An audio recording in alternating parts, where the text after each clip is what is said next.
Zoom 95.5 FM. La radio alternativa del...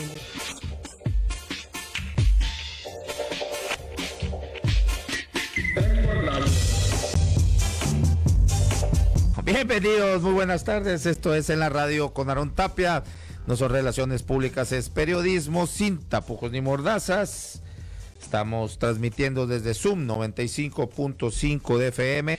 Hoy es martes, como todos los martes tenemos la colaboración de Mario Campa, que en esta ocasión viene a hablarnos sobre el conflicto en Cananea. La semana pasada, el viernes, entre jueves y viernes, ¿no? Se estuvo bloqueada la carretera, la entrada ahí hasta Cananea. Bueno, pues llegaban las filas hasta Imuris, así de, bueno, nos va a estar hablando sobre esto, y en la segunda parte vamos a tener una entrevista con Jorge Morales por, bueno, el asunto que anunció la Contraloría, que se está investigando un crédito de 90 millones de pesos, que pues aparentemente hay algunas irregularidades ahí, y bueno, ese crédito lo solicitó él en su calidad de secretario de Comunicación Social en el sexenio de Padres. Y bueno, vamos a estar bueno, con este tema, a ver, pues, no sé de qué manera lo ejecutó, por qué se le pagó comisión a algún de estos famosos despachos consultores por gestión de crédito. 5 millones de pesos por gestionar un crédito. Bueno, ¿dónde podemos, cómo podemos entrarle a ese negocio, Mario Campa? Yo quiero gestionar créditos y cobrar. No le más, a mí que me den 1 millón, no hay bronca. Es muy redituable ese tipo de negocios, no nomás que rayan en lo ilegal en la mayoría de los casos, ¿no? Sí. ¿Cuántos? Sí, no sé, ya fuera del caso de sí. Que ahorita, bueno, eso lo voy a ver con Jorge Morales, pero estos despachos consultores, incluso muchos resultan hasta factureras, ¿no? O sea, empresas fantasmas. ¿Cuánto trabajo ahí, o supuesto trabajo, y que se les paga una millonada? Y obviamente, porque hay un enjuague con los funcionarios públicos, pues, sí, ¿no? Hay que tener mucho cuidado, porque si uno se va a estados contables, Aaron, va a haber servicios profesionales, técnicos, exacto. Entonces es difícil, ¿no?, poder separar cuando hay una práctica irregular, una gestoría, algún tipo de incluso, pues, de interlocución con actores, pues, que tienen el poder económico. Entonces hay que tener mucho cuidado con ese tipo de cuestiones, porque legalmente, si uno se va a los estados contables, está bien reportado y etcétera, y luego nos vamos con que hay factureras y otro tipo de empresas irregulares de por medio, ¿no? Muy bien, pues sí, a ver, bueno.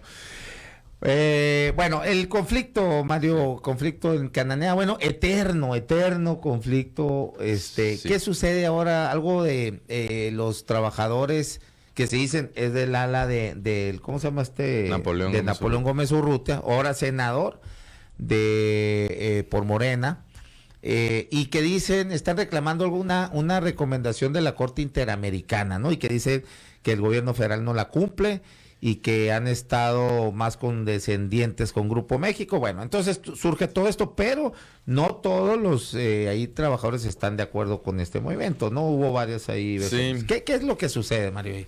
Bueno, este tema es muy interesante porque tiene su arista económica y, por supuesto, su arista política, digamos, social porque también afecta a la ciudad, ¿no? La ciudad de Cananea, pues sabemos que es altamente dependiente de Grupo México. Ojo, Aaron, quiero hacer algo que no se enfatiza lo suficiente. Grupo México es un monopsonio para la ciudad de Cananea. Hay monopolios y hay monopsonios. El monopsonio es cuando se tiene demasiado poder de contratación. Y eso es lo que sucede en el mineral, en Cananea. Entonces, cuando tratamos a Grupo México y Cananea a la par, hay que hacer énfasis en que Grupo México parte de una situación de ventaja, ¿no? Okay.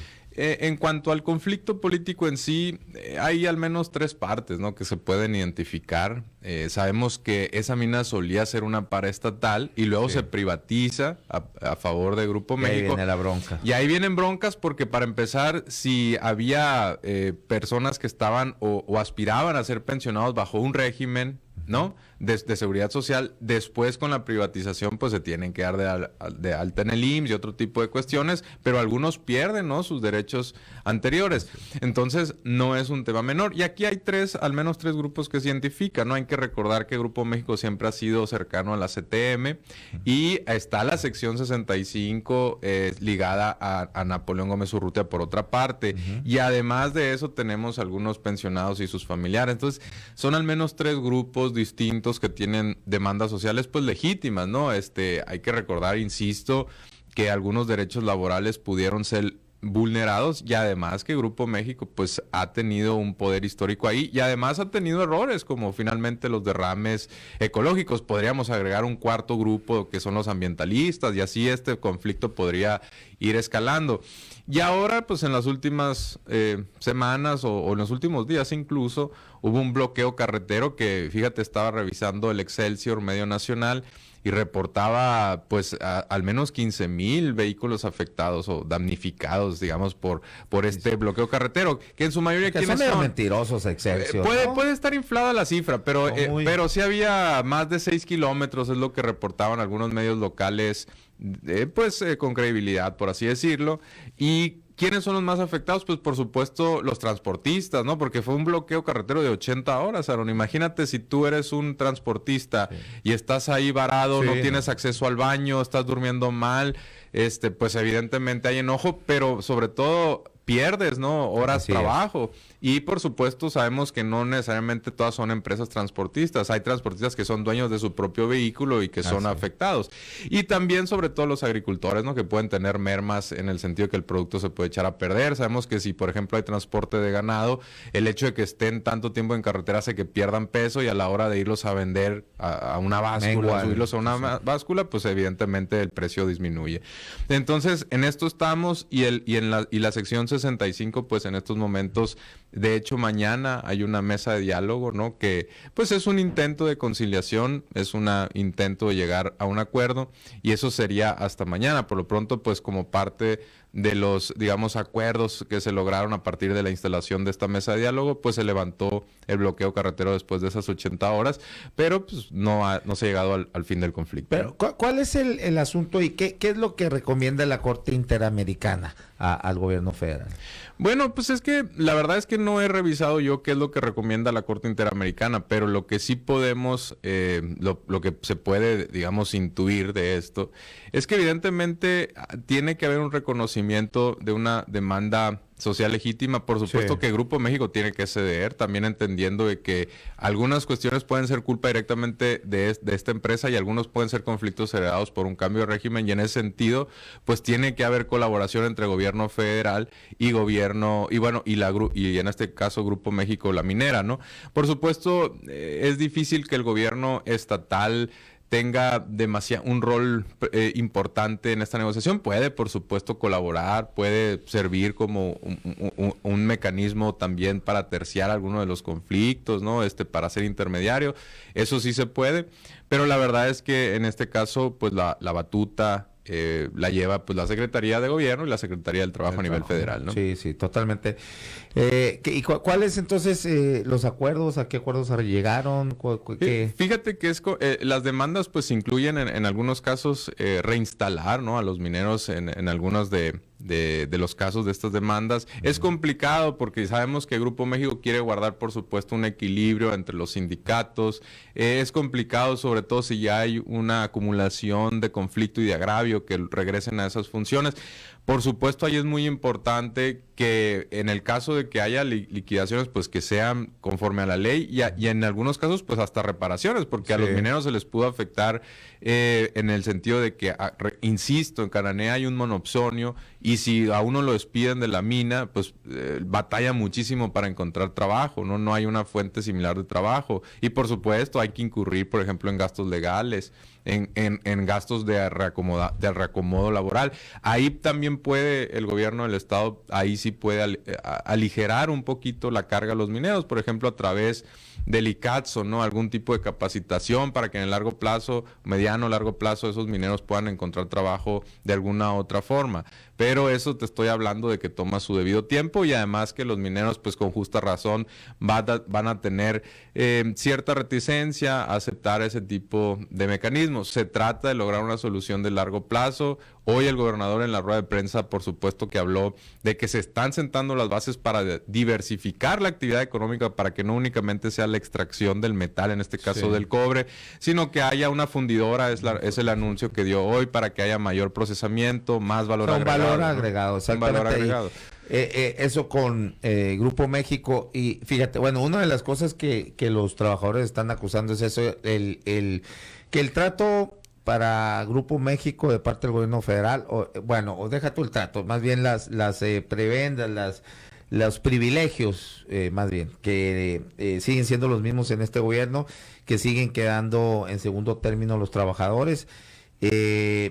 Y escuchaba al gobernador que había hablado, precisamente había dialogado con Grupo México y que les había solicitado esto, que le dieran valor agregado al trabajo. Pues es decir, que no nada más dependiera de la minera, sino que hubiera otras empresas, bueno, ligadas obviamente a la extracción, pero como en este caso, por ejemplo, una fundidora, para que hubiera más trabajo, pues no, pero sigue siendo dependiente todo de Grupo México. Sí, claro, finalmente incluso si hay una fundidora, pues va a seguir siendo Grupo México. Y el poder sigue creciendo. Sí, muy desbalanceado, ¿no? Insistimos, aquí no es lo mismo para una empresa como Grupo México, de los miles de trabajadores que tienen Cananea, decir, este trabajador no me rinde y lo hago a un lado, lo separo, lo despido, le cuesta una fracción pues muy mínima de sus costos, y para un trabajador es su vida, ¿no? Es su familia la que está de por medio, es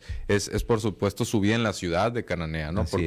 Porque además de eso pues hay una comunidad de trabajadores, mineros, etcétera. Entonces, a partir del reconocimiento de esos desbalances de poderes que se tiene que por supuesto llegar a ciertos acuerdos, ¿no? Y también el gobierno pues sabemos que no es responsable, tanto el federal como estatal no son responsables de estos agravios históricos, pero sí puede, por supuesto, ayudar a destrabarlos, ¿no? Y el Plan de Justicia de Cananea finalmente es un acuerdo y un logro histórico que tiene la capacidad incluso de pacificar esa ciudad en el sentido laboral y también de reconocimiento de demandas sociales, más igualdad al interior, por supuesto, de la ciudad, cierto embellecimiento. También va a haber, por supuesto, una clínica del IMSS que podría ser la primera en Sonora, el primer municipio que logre una atención universal, si ese IMSS Bienestar logra una cobertura prácticamente universal. Y así podemos ir viendo algunos logros que se van a desprender de estos acuerdos. Sin embargo, el hecho de que sean tantas partes involucradas, fíjate, estamos hablando de al menos 3 con demandas sociales,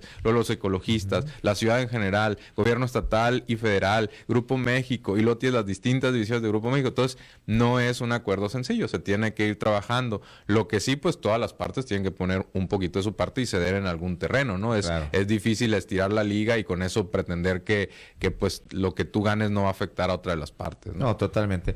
Ahora, saliendo un poco de este tema, ¿qué ha pasado con el derrame? No ha habido castigo, ni la reparación del daño por parte de Grupo México. De incluso, cuando se creó un fideicomiso y todo, ¿dónde quedó el pinche fideicomiso? O sea, con el anterior gobierno del estado. O sea, ¿qué pasa? Son cosas que uno, híjole, dices, y luego todavía premian pues a la gobernadora, le dan el consulado. Bueno, dice, pues entonces, ¿de qué transformación estamos hablando? Bueno, ahí ya, ojo, habíamos comentado que estábamos hablando de la Secretaría del Trabajo y además la Secretaría de Gobernación. Aquí ya se incluye a otra dependencia federal que es Semarnat, ¿no? Por supuesto, es quien lleva la batuta porque también, y además hay que incorporar universidades porque hay que hacer levantamientos, ¿no? Por supuesto, se tiene que registrar todos los desequilibrios ecológicos que sí se dieron. Eso es importante establecerlo con mucha claridad. realidad, los desequilibrios ecológicos, claro, pues el derrame, las afectaciones que tuvo en la población, y muchas veces fue a través de la salud, ¿no? Porque estamos finalmente consumiendo metales y otro tipo de cuestiones, pero en otros casos fue de actividad económica, ¿no? En el río Sonora, gente que tenía pequeños comercios, restaurantes, producción de queso, etcétera. También hay productores de ganado, ¿no? Sí, y ahí hubo ciertos resarcimientos, ¿no? Pero hubo otros que no se cumplieron. Por ejemplo, había un acuerdo para habilitar determinadas plantas de tratamiento de aguas, ¿no? Mismas que no todas fueron instaladas. Ahí, por supuesto, en esos casos en que hubo incumplimiento, sí hay que revisar el acuerdo, ¿no? En otros casos hubo algunas cosas irregulares reportadas, Aaron, por ejemplo, que el fideicomiso contemplaba cierto monto, sin entrar a muchos específicos, pero que, por ejemplo, Grupo México lo gastó en publicidad para Cinemex, ¿no? El famoso tren de no sé qué y de la salud. Y ese tipo de cosas entraron al fideicomiso, que la verdad es una burla, ¿no? Para los habitantes de esa zona. Entonces, sí hay algunas cosas que se tienen que revisar. Y ¿sabes qué, Aaron? Yo te voy a decir algo. Está en el mejor interés de Grupo México de hacerlo. Eliminas riesgo regulatorio, mejoras la imagen del corporativo, tienes una relación sana con gobierno municipal, estatal y federal, con el sindicato, por supuesto.